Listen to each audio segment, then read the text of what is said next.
Hey there, it's Brian and Max from IGN. Now, Star Wars Battlefront 2 is out, as many of you know. Some of you are not very happy about that. Totally understand. There are some predatory business practices involved, which EA is trying to backpedal on. That said, the game that's there is actually pretty fun once you dig into it, but it's missing a lot of content. What do you have to say about that, Max? Well, so first thing that's worth pointing out is that there's no season pass, there's no paid DLC here. They were been pretty transparent from the jump that they're going to be like trickling out more content as DLC over the course of the next few months, and I hope they continue doing this for a while. We've seen kind of with recent games like Overwatch and Destiny to a lesser extent that games once they're released they kind of keep existing based on how their audience actually uses them. Yeah. So I hope to see DICE actually adapting the kind of stuff they're putting out based on what the community wants from it. Yeah, it kind of sucks that the conversation around this game has been dominated by this sort of microtransaction, paid to win, loot crate stuff. But like we said, like once you get into the shooting and flying around, it's actually pretty fun. I think that first and foremost, it's missing the same character who never showed up in the last game, 2015's Battlefront, Obi-Wan Kenobi.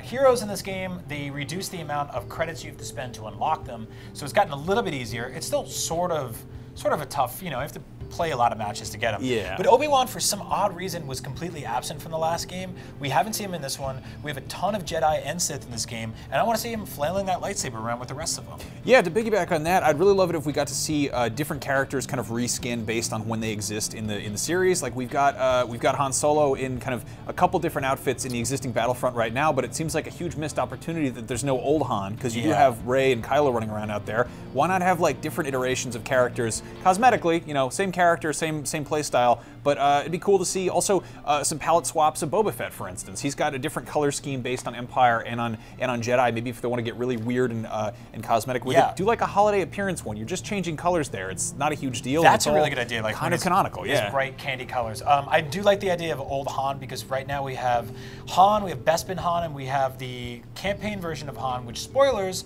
has a beard, as appeared in Aftermath, the book that came after Return of the Jedi. But I want to see old Han because then we get to see him, I don't know, avenge his own death against his son. Yeah, I mean, take some cue from action figures. Like there are a ton of different outfits of characters that they wear and different ways they can look on the screen, and just kind of it adds that level of, like, I don't know, variety to what is running around on the screen. Yeah, now there's a bunch of prequel stuff in this game which I think is handled really well. It's gorgeous looking. It sort of retroactively makes me appreciate the prequels more. Yeah.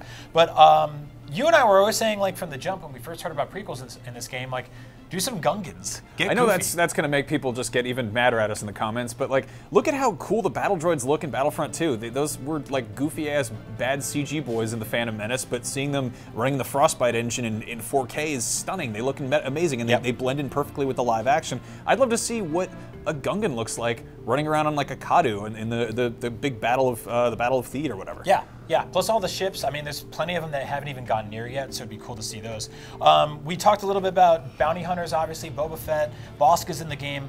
We've gone a full 4 minutes now without saying the Where's Dengar? The one. Yeah, where's Dengar? We need Dengar. He's arguably one of the most important characters in Star Wars. Yeah.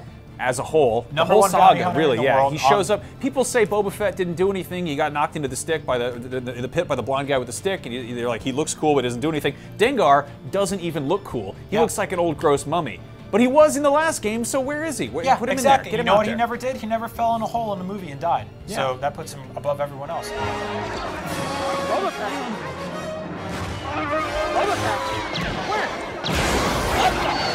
Lastly, the single-player campaign has all of those alien heads in it. It's got Duros, it's got Twi'leks, Aqualish.